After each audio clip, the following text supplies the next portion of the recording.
Hi friends, welcome to Veni's kitchen. நம்ம இன்றைக்கி என்ன பார்க்க போகிறோன்னா, இட்லி தோசை மாவு இல்லாமல் உருளைக்கிழங்கு மசாலா பணியாரம் எப்படி பண்ணலான்னு நம்ம இந்த வீடியோவில் பார்க்கலாம். இதை நீங்கள் மார்னிங் டைம் பிரேக்ஃபாஸ்ட் இல்லைனா ஈவினிங் ஸ்நாக்ஸாக கூட செஞ்சு சாப்பிட்லாம். அவ்வளோ டேஸ்ட்டாக இருந்துச்சு. அதை எப்படி பண்ணலான்னு நம்ம இந்த வீடியோவில் பார்க்கலாம்.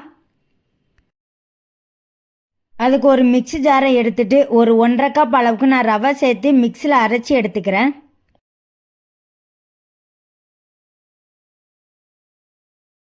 ரொம்ப நைஸாக அரைக்கணும்னு அவசியம் இல்லை, லைட்டாக அரைச்சா போதும். அதை வேற ஒரு பாத்திரத்தில் நான் எடுத்துக்கிறேன்.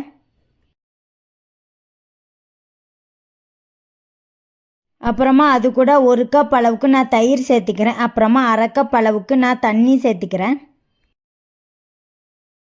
அப்புறமா தேவையான அளவு உப்பு சேர்த்து கட்டி எதுவும் இல்லாத அளவுக்கு நல்லா மிக்ஸ் பண்ணிக்கலாம்.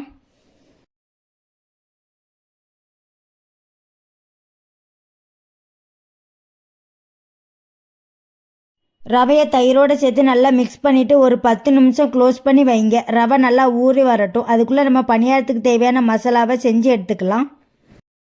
அதுக்கு ஃபஸ்ட்டு ஒரு பேன் அடுப்பில் வச்சுட்டு ஒரு 2 ஸ்பூன் அளவுக்கு நான் எண்ணெய் சேர்த்துக்கிறேன். எண்ணெய் சூடானதும் ஒரு 1/2 ஸ்பூன் அளவுக்கு ஜீரகம் சேர்த்துக்கிறேன். அப்புறமா 1 ஸ்பூன் அளவுக்கு கடுகு கடலைப்பருப்பு சேர்த்துக்கிறேன். அப்புறமா கொஞ்சம் இஞ்சி பூண்டை நான் சின்ன சின்னதாக கட் பண்ணி வச்சுருக்கேன், அதையும் சேர்த்துக்கிறேன்.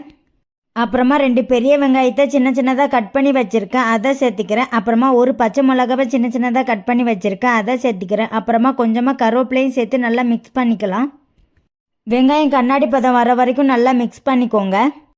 நீங்கள் காரம் கொஞ்சம் சாப்பிட்றவங்களா இருந்தீங்கன்னா இன்னொரு பச்சை மிளகா சேர்த்துக்கோங்க. அப்புறமா ஒரு தக்காளி பழத்தை சின்ன சின்னதாக கட் பண்ணி வச்சுருக்கேன், அதையும் சேர்த்து நல்லா மிக்ஸ் பண்ணிக்கலாம். வெங்காயம் தக்காளியை நல்லா வதக்கிக்கோங்க. அப்புறமா கொஞ்சமாக உப்பு சேர்த்து நல்லா மிக்ஸ் பண்ணிக்கிறேன்.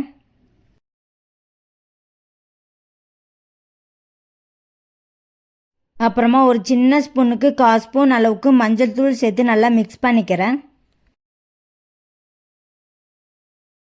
அப்புறமா ஒரு 4 மீடியம் சைஸ் உருளைக்கிழங்கு நான் உப்பு போட்டு வேக வச்சு தோல் உரித்து நல்லா மசிச்சு வச்சுருக்கேன், அதையும் சேர்த்து நல்லா மிக்ஸ் பண்ணிக்கலாம்.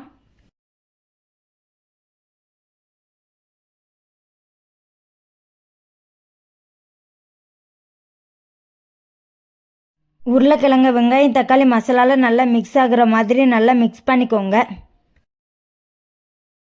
உப்பு செக் பண்ணி பார்த்துக்கலாம். ஏன்னா கொஞ்சம் உப்பு கம்மியாக இருக்குது. ஸோ நான் இந்த சமயத்தில் கொஞ்சம் உப்பு சேர்த்து நல்லா மிக்ஸ் பண்ணிக்கிறேன்.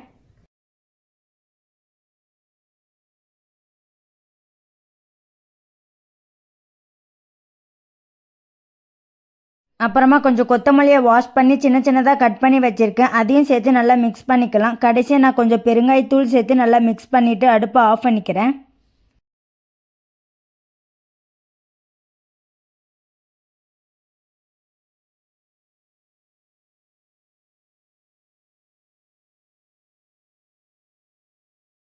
அவ்வளோதாங்க, உருளைக்கிழங்கு மசாலா ரெடி ஆகிட்டு ஒரு 2 நிமிஷம் அப்படியே விட்டுருங்க. மசாலா நல்லா ஆறி வரட்டும். ஆறினதுக்கப்புறமா சின்ன சின்ன உருண்டையாக உருண்டை பிடிச்சி எடுத்துக்கலாம். இந்த மாதிரி எல்லா உருளைக்கிழங்கும் உருட்டி எடுத்துக்கோங்க. இப்போ ரவையை ஓப்பன் பண்ணி பார்த்துடலாம். பாருங்கள், ரவை எந்த அளவுக்கு ஊறி வந்திருக்கு. கடைச்சா ஒரு சின்ன ஸ்பூனுக்கு ஒரு 1/4 ஸ்பூன் அளவுக்கு சோடா உப்பு பேக்கிங் சோடா சேர்த்துக்கிறேன். உங்களுக்கு வேணும்னா சேர்த்துக்கோங்க, இல்லைன்னா வேண்டாம். பேக்கிங் சோடா சேர்த்து நல்லா மிக்ஸ் பண்ணிக்கலாம். ரவை நல்லா கட்டியாக இருக்கிறதால கொஞ்சமாக தண்ணி சேர்த்து இட்லி மாவு பதத்துக்கு நல்லா மிக்ஸ் பண்ணிக்கோங்க.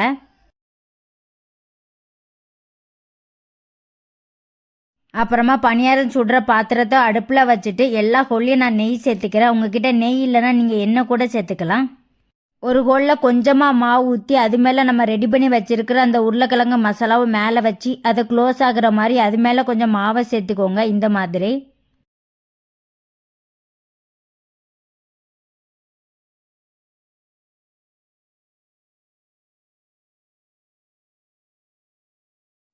மாதிரி எல்லா ஹோல்லையும் நீங்கள் மாவு ஊற்றிக்கோங்க.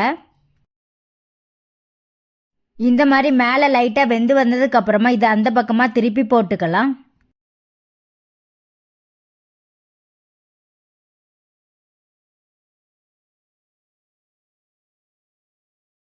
அப்புறமா இந்த பக்கமும் அந்த பக்கம் திருப்பி விட்டு நல்லா பொன்னிறமாக வர வரைக்கும் நல்லா பொரிச்சு எடுத்துக்கோங்க. தீயை லோ ஃப்ளேம்லேயே வச்சுக்கோங்க.